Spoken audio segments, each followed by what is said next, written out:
والصلاة والسلام على جميع الأنبياء والمرسلين سيما من سمي في الآفاق بأحمد وفي الأرض بأبي القاسم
کہ یہ معاشرے سے بے تفاوت اور لا تعلق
انسانیت میں نہیں ملتی۔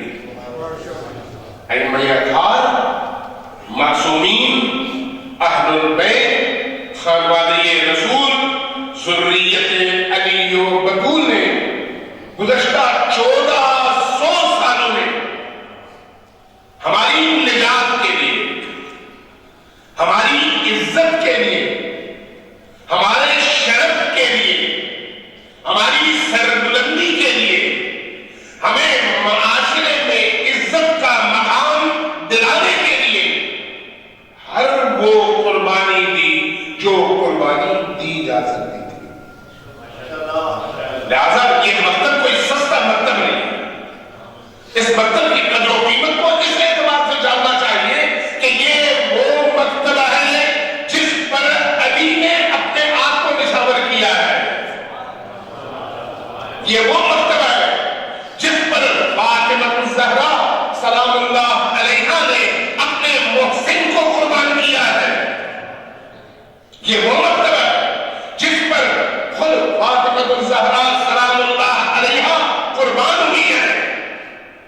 یہ وہ مکتبہ ہے جس کے دفاع کے لیے، جس کو سربلند رکھنے کے لیے امام حسن مجتبی نے زہر کا پیالہ پیا ہے اور کلیجے کے ٹکڑے باہر نکلے۔ یہ وہ مکتبہ ہے جس کی حیات کے لیے حسین ابن علی نے کربلا میں اپنے 72 ساتھیوں کے ساتھ تاریخ کی انمول قربانی دے کر یہ ثابت کیا ہے کہ مکتب رہے چاہے حسین نہ رہے۔ ایک ایسا مکتب آپ کے ہاتھ میں امانت ہے، میرے ہاتھ میں امانت ہے، ہمارے ہاتھوں میں امانت ہے۔ کس کی امانت؟ انبیاء کی امانت۔ کس کی امانت؟ اولیاء کی امانت۔ کس کی امانت؟ ائمہ اطہار کی امانت۔ کس کی امانت؟ صلحاء کی امانت۔ کس کی امانت؟ صدیقین کی امانت۔ کس کی امانت؟ شہداء کی امانت۔ یہ امانت ہے۔ لہذا اگر مکتب ہے تو آپ اور ہم ہیں، لیکن اگر مکتب نہیں ہے تو پھر ہمارے ہونے اور نہ ہونے سے دنیا کی صحت پر کوئی فرق نہیں پڑتا۔ اصل مکتب ہے، اصل آپ کی آئیڈیالوجی ہے۔ اس آئیڈیالوجی کی قدر کریں تو آپ زندہ ہیں۔ اس آئیڈیالوجی سے متمسک رہے تو آپ زندہ ہیں۔ آئیڈیالوجی کیا ہے؟ ظلم کے خلاف نفرت اور عدل کے نفاذ کی جدوجہد۔ تمام تر انبیاء کی ساری تحریکوں کو آپ جب بغور دیکھتے ہیں تو خلاصہ کسی چیز میں ہوتا ہے۔ عدل کا نفاذ اور ظلم کا خاتمہ۔ عدل کا نفاذ تب ممکن ہے جب انسان عدل کو پہچانے کہ عدل ہے کیا، اور ظلم کا خاتمہ تب ممکن ہے جب انسان کو یہ معلوم ہو کہ ظلم کیا ہے اور ظلم کے کیمپ میں کھڑے لوگ کون ہیں۔ جب تک یہ تشخیص پیدا نہ ہو اس وقت تک انسان میدان میں کھڑا نہیں ہو سکتا۔ اللہ تبارک و تعالیٰ نے مجھے اور آپ کو اس خون و قیام کے مکتب میں پیدا کر کے اور ہمارے وجود کے اندر، ہماری روح کے اندر اس مکتب کے پیشواؤں کا عشق اور ان کی محبت کی حرارت پیدا کر کے ہم پر وہ عظیم احسان کیا ہے کہ اگر ہم پیدائش سے لے کر موت کے لمحے، آخری لمحے تک، زندگی کے آخری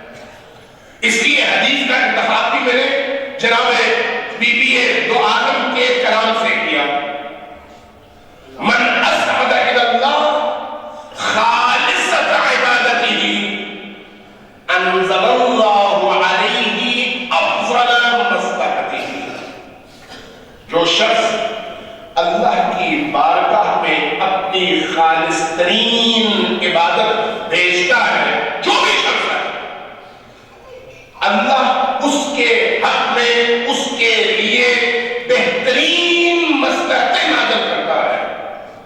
سماعت یہ محمد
غور کرنا پڑے گا اور دیکھنا پڑے گا کہ اب ہمارا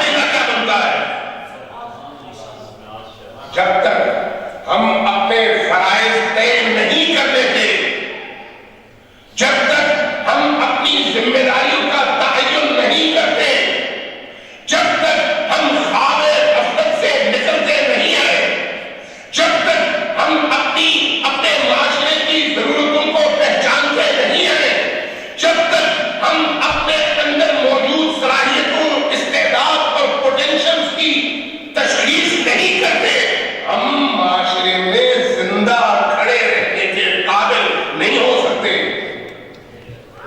ہمیں اپنی اسی نسل کی تربیت بھی کرنی ہے اور حفاظت بھی کرنی ہے، اور ان کو شہداء کے رستے سے آشنا بھی کرنا ہے، آگاہ بھی کرنا ہے، اور صرف آگاہ نہیں کرنا، انہیں شہداء کے رستے کے ساتھ ساتھ لے کر چلنا بھی ہے۔ یہ یاد رکھیے، یہ یاد رکھیے کہ ہمیں شریعت محمدی نے نہ مظلوم بننے کا درس دیا ہے، نہ ظالم بننے کا۔ مظلوم کب آدمی ہوتا ہے؟ جب صرف مال کھائے۔ ظالم کب ہوتا ہے؟ جب دوسروں پر ظلم کرے۔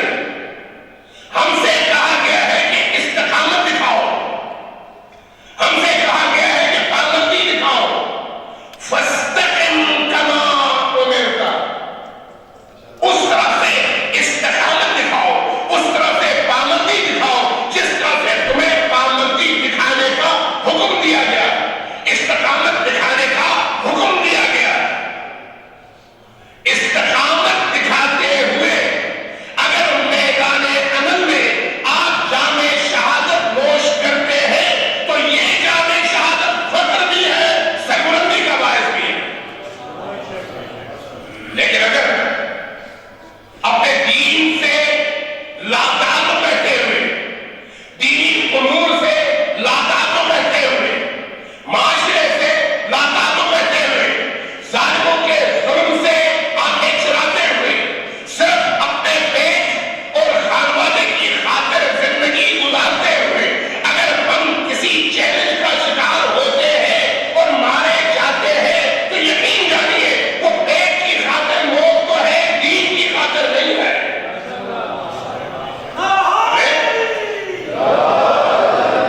ہمیں شعور کے ساتھ میدان قدم رکھنے کی ضرورت ہے، اور ہر فرد کو، کوئی ایک فرد نہیں، کوئی ایک طبقہ نہیں، کوئی ایک گروہ نہیں، صرف اہل مدرسہ نہیں، صرف اہل مسجد نہیں، بلکہ معاشرے کے تمام طبقات کے تمام اور باشعور لوگ جن کو اللہ نے عقل کی دولت سے اور ادراک کی نعمت سے نوازا ہے، ان کی ذمہ داری بنتی ہے۔ ہمارا کام کیا ہونا چاہیے؟ ہمارا کام یہ ہونا چاہیے کہ ہم قوم کو قوم بنانے میں ایک ایک اینٹ رکھ کر اپنی ذاتی جو ہماری ذمہ داری ہے ان کو ہم ادا کریں، ایک ایک اینٹ رکھ کر قوم کی غیرت، قوم کی حمیت، قوم کی سربلندی، قوم کی استقامت کی علامت ہم میں سے ہر فرد بنے، دوسرے کی طرف نہ دیکھے، اپنی طرف دیکھے کہ وہ کیا کر سکتا ہے۔ جب آپ دوسرے کی طرف دیکھیں گے تو اپنے آپ سے داخل ہو جائیں گے۔ اپنی طرف دیکھیں، اپنی ذمہ داریوں کا تعین کریں۔ آپ میں سے، ہم میں سے ہر فرد کو اس قوم کی امنگوں کا، اس قوم کی غیرت کا، اس قوم کی عزت نفس کا، اس قوم کے شرف اور شرافت کا، اس قوم کی سربلندی کا ترجمان بھی بننا چاہیے اور مدافع بھی بننا چاہیے۔ یہ کب ہوگا؟ جب ہمارے اندر دین کا ادراک ہو، پیدا ہو، دین کی ویلیوز کا ادراک پیدا ہو، پاکیزگی پیدا ہو، روح معطر ہو، عقلیں کھلی ہوئی ہو، جیسے بھی جانتے تو ہمارے تھے کہ دشمن کی شناخت بھی ہو اور دوست کا ادراک بھی ہو۔ آج آپ کے سامنے آدمی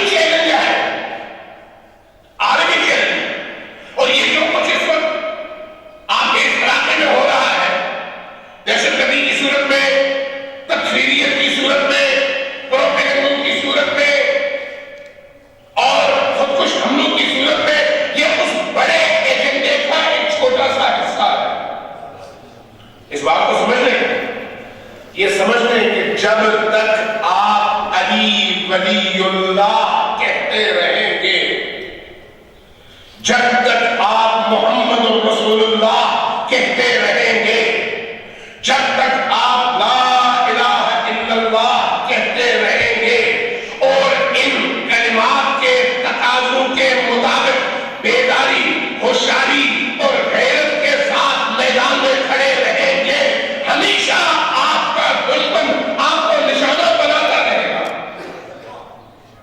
یہ نہ سوچیں کہ کوئی بھی ایسا آئے جب آپ نشانہ نہ ہو، وہ دن کبھی بھی نہیں آ سکتا، یہاں تک کہ امام عصر کا ظہور ہو جائے۔ ہر گزرتا دن ہمارے امتحانات میں اضافے کا دن ہے، ہر گزرتا دن، اس لیے کہ آپ دیندار ہیں، اس لیے کہ آپ کی ایک آئیڈیالوجی ہے، اس دینداری اور آئیڈیالوجی کی قیمت آپ نے دینی ہے۔ کتنا اچھا ہو کہ شعوری طور پر انسان اس کی قیمت دینے کے لیے میدان میں اترے اور اس کے بعد پھر اجل کو لبیک کہے۔ کتنا اچھا ہے کہ انسان شعور کے ساتھ جائے، انسان ادراک کے ساتھ جائے۔ آج عالمی طاقتیں نہ سنی کو بخش رہی ہے، نہ شیعہ کو معاف کر رہی ہے۔ عالمی طاقتوں کا ایجنڈا یہی ہے کہ تقسیم در تقسیم کے عمل سے گزار کر امت کو اتنا کمزور کر دیا جائے کہ کہیں سے بھی اللہ کے ان بڑے دشمنوں کے مقابلے میں کوئی مضبوط آواز نہ ہو سکے۔ دشمن کی خواہش ہے، دشمن کی کوشش یہ ہے، اور اس کوشش میں وہ روز و شب مصروف ہے۔ اسرائیل کو کون لوگ چلاتے ہیں؟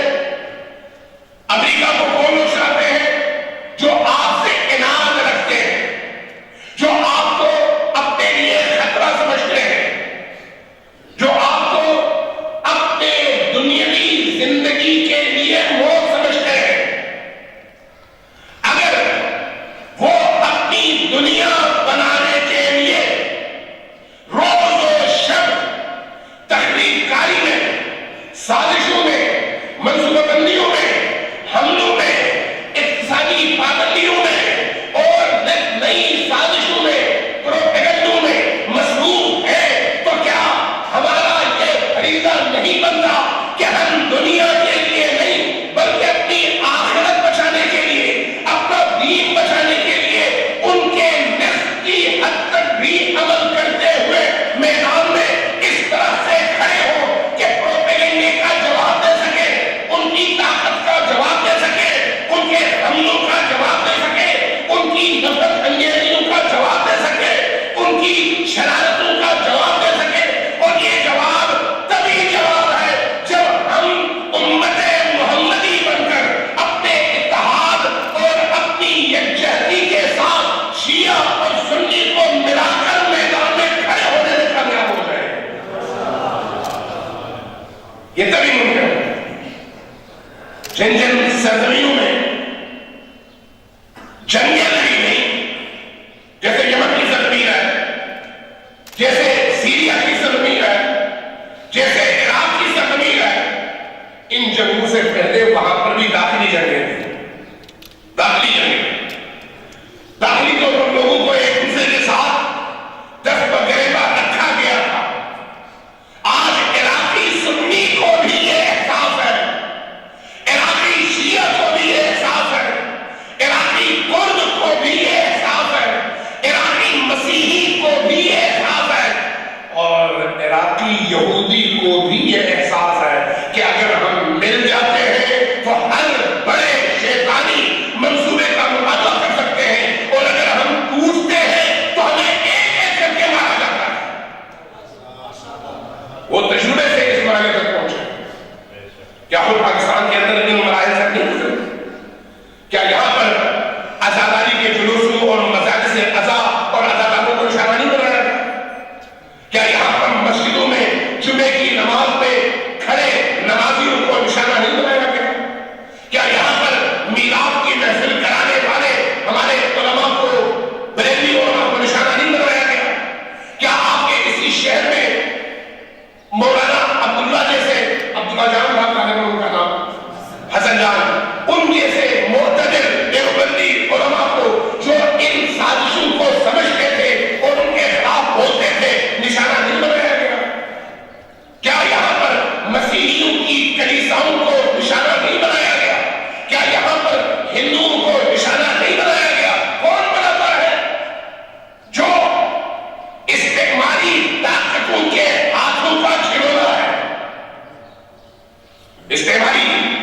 جماعتوں کے ہاتھوں کا کھلونا ہے، اور ایسے کھلونے پاکستان میں کم نہیں ہے، ہماری ایجنسیوں کے اندر بھی ہے، اسٹیبلشمنٹ کے اندر بھی ہے، فورسز کے اندر بھی ہے، پولیس کے اندر بھی ہے، سیاستدانوں کے اندر بھی ہے، مذہبی جماعتوں کے اندر بھی ہے۔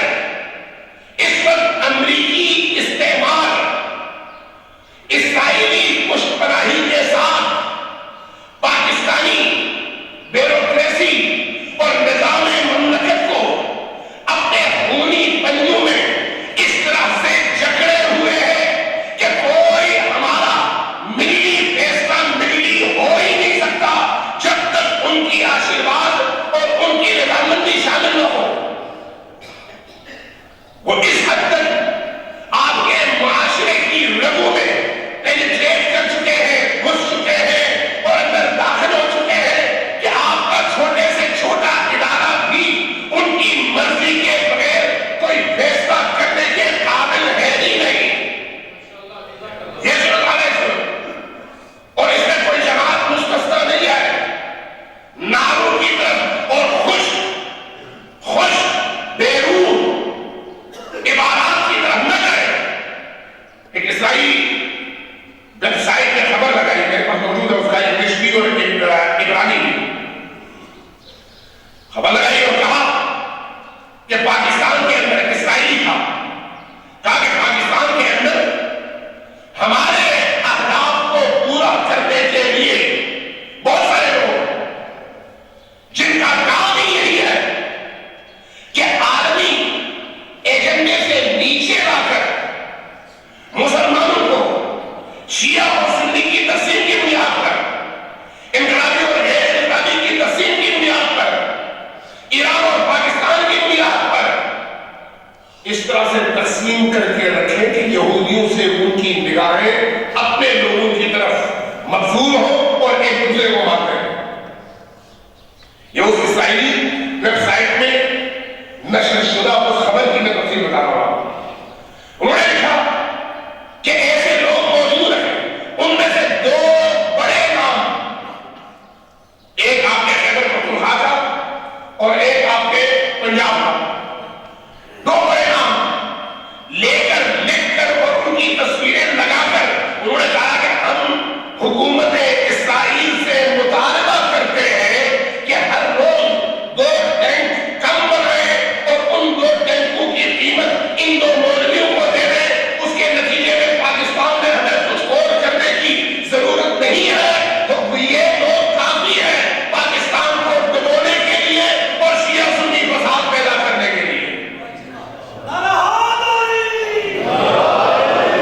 یہ کون کہتا ہے؟ آپ کا آغاز دشمن، آپ کا آغاز دشمن، نام نہیں لیتا میں۔ ایسے لوگ آپ کے اس ملک کے اندر، اس صوبے کے اندر موجود ہیں جو شدت پسندی کو فروغ دیتے ہیں، جو دہشت گردی کو فروغ دیتے ہیں، جو پاکیزہ ناموں سے بنے ہوئے مدارس اور مساجد کو دہشت گردی کے لیے استعمال کرتے ہیں۔ آگاہ رہنا ہمارا فریضہ ہے، ان کو شناخت کرنا ہماری ذمہ داری ہے، اس کے استقبال کے لیے سوچنا ہماری ذمہ داری ہے۔ لیکن اصل ذمہ داری کس کی ہے؟ ریاست کی۔ اصل ذمہ داری کس کی ہے؟ حکومت کی۔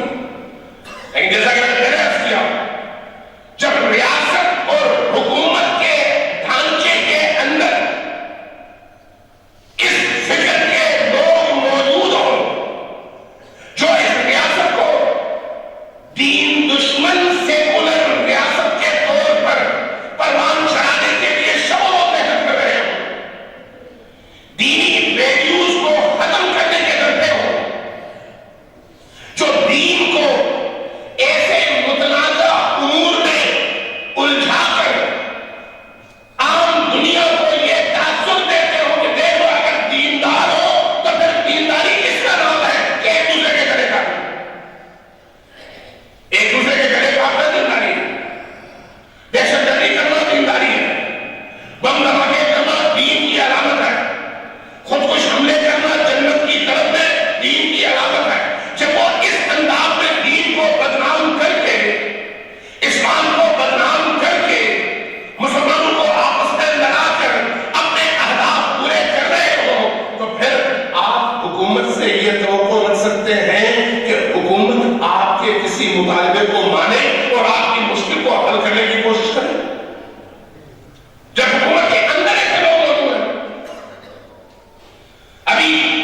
سو سے زیادہ نمائندگان پنجاب اسمبلی نے اس پر سائن کیے، اکثریت خواتین کی تھی، اور اس کا دفاع کرنے والے بھی این جی او سے پیسے لے کر اپنی ذمہ داری ادا کر رہے تھے، اور منصوبہ تھا امریکی وزارت داخلہ کا، امریکی وزارت داخلہ کا، جس پروٹیکشن بل کا مقصد کیا ہے؟ اس ملک کے اندر سے دینی ویلیوز کی دھجیاں اڑا دو۔ اب آپ دیکھیے گا اس کے پیش منظر کو دیکھیے، پس منظر کو دیکھیے، 2-4 دن میڈیا میں بڑا معاملہ ہوا، اور اس کے بعد پھر بات یہاں تک پہنچی کہ تمام دینی جماعتیں جمع ہو گئے، اور بڑے دم تناب کے ساتھ اسلام آباد میں ایک اجلاس ہوا، منصورہ میں ایک اجلاس ہوا، اور اس اجلاس میں کہا گیا کہ فوری طور پر اس کو ہٹاؤ، فوری طور پر اس بل کو کینسل کرو، کیونکہ یہ بل ہر اس ملک میں پیش کیا گیا ہے نہیں جو امریکی تسلط میں ہے، امریکہ کے بڑا جہاز سے اثر ہے، ہر اس ملک کی اسمبلی میں یہ بل پیش ہوا ہے، اس کی پوری لسٹ ہے۔ دینی جماعتوں نے آواز اٹھائی، ایک کانفرنس بھی ہوئی، اس کانفرنس میں میں خود بھی شریک تھا، تقریر بھی کی۔ اگلے دن تمام ملک کے تمام اخبارات کی شہر سرخیوں میں یہ خبر چھپی کہ ویمن پروٹیکشن بل کو ختم کیا جائے، ورنہ ہم نظام مصطفیٰ تحریک چلائیں گے۔ رات کو ہمارے ہی ایک بہت بڑے دینی لیڈر نواز شریف کے دسترخوان پر گئے، اور اگلے دن سے سب کچھ ٹھپ ہو گیا، اور آج اس کی کوئی خبر نہیں ہے، کوئی خبر نہیں۔ ابھی کل پرسوں دلی جدید کونسل کا اجلاس تھا، وہاں پر پھر سب کے سامنے میں نے یہ اٹھایا کہ کیا یہ دینی قوتوں کے لیے مناسب ہے کہ ہم مارے کچھ لگائیں اور راتوں میں دسترخوان میں بیٹھ کر کچھ اور کریں، اور فیصلے ہمارے نہ ملک کے مفاد میں ہو نہ اسلام کے مفاد میں ہو، بلکہ ہمارے فیصلوں سے ہمارے دشمنوں کو تقویت کریں؟ یہ حقیقت ہے۔ اب جب دینی جماعتوں کے اندر کی صورتحال یہ ہے، تو آپ پھر لادین جماعتوں کے بارے میں کیا توقع رکھتے ہیں، جن کے ہاتھوں میں باغیں ہیں، جن کے ہاتھوں میں ان کی رسیاں ہیں، ان کا ہدف معین اور مشخص ہے۔ وہ جب کوئی قدم اٹھاتے ہیں تو سوچ سمجھ کر اٹھاتے ہیں کہ کس سے کس کی مدد کروانی ہے اور کس کی مخالفت۔ اس کا نتیجہ آپ دیکھیں، آپ کے اسی صوبے کے اندر دہشت گردی کی ماں جماعت طالبان، اور طالبان کے باپ کو 30 کروڑ کا گرانٹ دیا جا رہا ہے تاکہ وہ دین کی مزید خدمت کر سکے۔ کس نے دیا؟ آپ کی صوبے کی لبرل حکومت نے۔ آپ کو یہاں پر مسجد کا پلاٹ نہیں ملتا، جو مسجد کا حق ہے وہ آپ کو نہیں ملے گا، لیکن یہ ضرور ملے گا۔ کیوں؟ اس لیے کہ مسجد کا پلاٹ ان کے اہداف کے رستے میں رکاوٹ ہے، اور وہ ان کے اہداف کی تکمیل میں ممکن اور معاون ہے۔ اس بڑے تصور کے ساتھ میں اسی عرض کر رہا ہوں کہ اس بڑے تصور کے ساتھ عالمی حالات کو سامنے رکھتے ہوئے اپنے ملکی جماعتوں گروہوں کے رویوں کا مطالعہ کریں، آپ کو اندازہ ہو جائے گا کہ آپ کا چھوٹے سے چھوٹا مسئلہ بھی آپ کا نہیں ہے، یہ عالمی ایجنڈے کا حصہ ہے، جس میں دہشت گردی شامل ہے، جس میں اخلاقی رضالتیں بھی شامل ہیں، جس میں میڈیا کی بے محابت پدر مادر آزاد پالیسی بھی شامل ہے، جس میں کرپشن بھی شامل ہے، جس میں دہشت گردی اور فرقواریت بھی شامل ہے۔ کس کس چیز کا، کس کس برائی کا نام ہو؟ ایسے میں اگر کوئی مکتب من حیث مکتب اپنی تعلیمات کے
اسلوب کے مطابق ڈھالنا.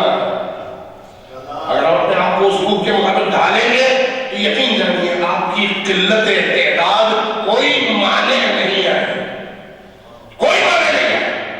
کامیابیوں کے لیے عددی برتری ضروری نہیں ہے, نظم ضروری ہے, ارادہ ضروری ہے, ادراک ضروری ہے, کوشش و جد و جہد ضروری ہے, اپنے اہداف کی شناخت ضروری ہے, ان اہداف پر ایمان ضروری ہے. اگر یہ چیزیں ہم میں پیدا ہو جاتی ہیں تو پھر بڑی سے بڑی تعداد, کثیر سے کثیر تعداد آپ کے سامنے بھیڑوں کے ریوڑ سے زیادہ حیثیت نہیں رکھتی. لہذا اپنی قدر و قیمت پہچانیے, اپنی ویلیوز کو پہچانیے, اپنے اجتماعات کی ویلیوز کو پہچانیے, اپنے ملک کی جغرافیائی حساسیت کو پہچانیے اور اس ملک کو درپیش خطرات کا ادراک کیجیے. یقینی طور پر آپ محب وطن ہیں, اس لیے پاکستان آپ کا بنایا ہوگا. کوئی شخص اپنے گھر کو آگ نہیں لگاتا, گھر کو آگ کون لگاتا ہے؟ جس کا اس گھر سے کوئی تعلق نہیں ہوتا. دارالعلوم دیوبند نے جو یہ ابھی حال ہی میں فتویٰ دیا اس کو آپ دیکھیں. جو دارالعلوم دیوبند کے اندر پاکستانی پرچم جلایا گیا اس کو آپ دیکھیں. خود کانگریس اور مسلم لیگ کے درمیان قیام پاکستان سے پہلے جس طرح کے شدید ترین اختلافات رہے اور قائد اعظم کو کافر اعظم کہنے والوں نے پاکستان کے تشکیل کی شدت کے ساتھ مخالفت کرتے ہوئے کانگریس کا ساتھ دیا, اس کا مطالعہ کر لیں.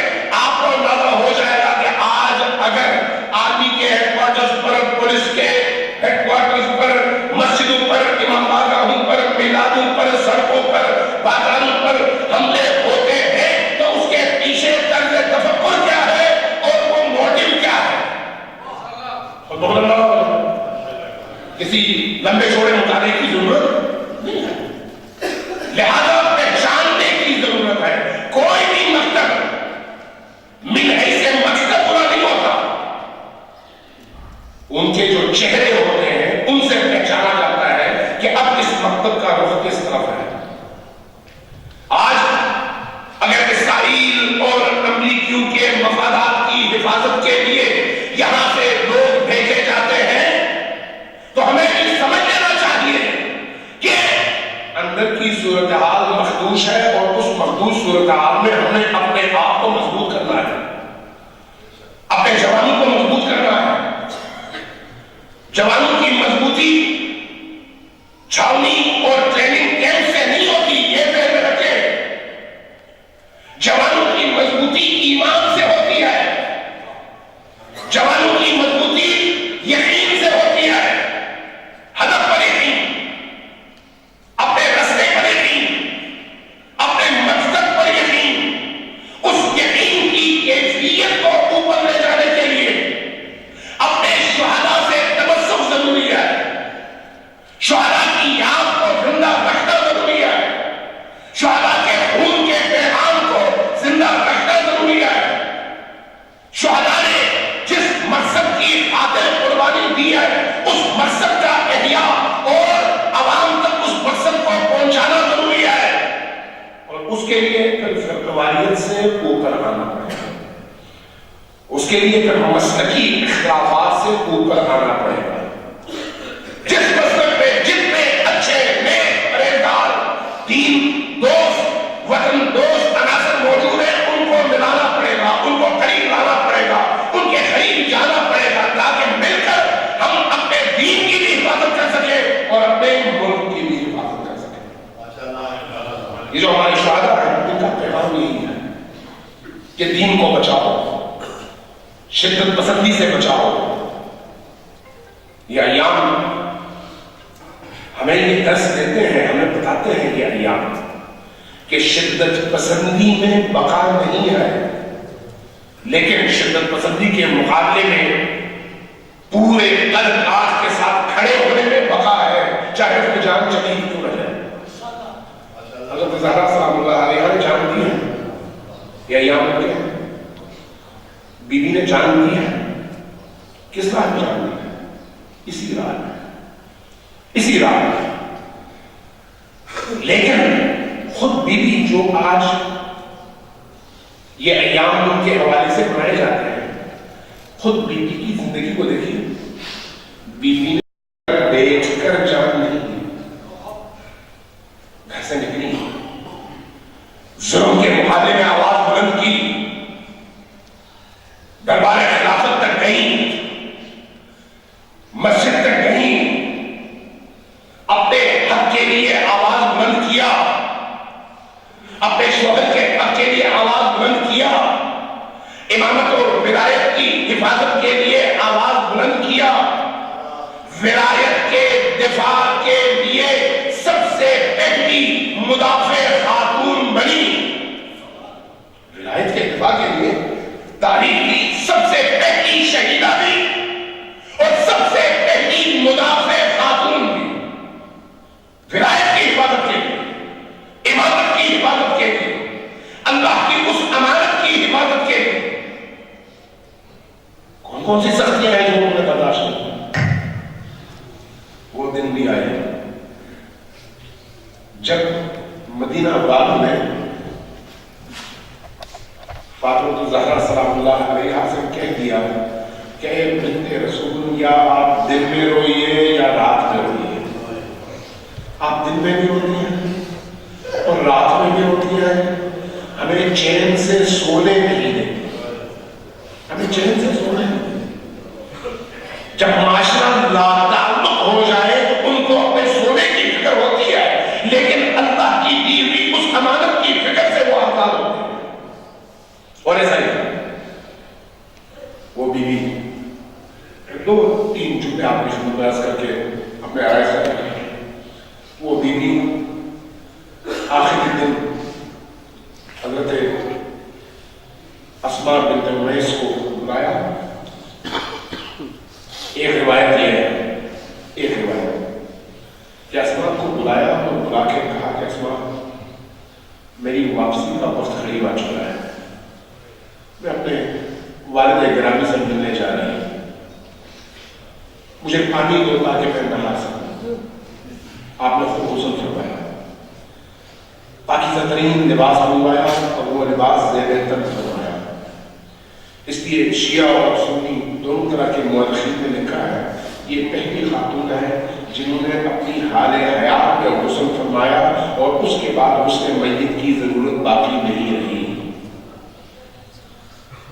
غسل فرمایا، لباس تبدیل کیا، تبدیل کرنے کے بعد اپنے کپڑے کے درمیان میں بستر بچھایا، پھر اس کے بعد اسماء سے کہا کہ اسماء، میں لیٹ رہی ہوں، کچھ دیر بعد تم دروازے پر دستک دینا، اگر میری آواز آ جائے تو اندر آ جانا، ورنہ میرے شوہر کو خبر کر دینا کہ فاطمہ چلی گئی۔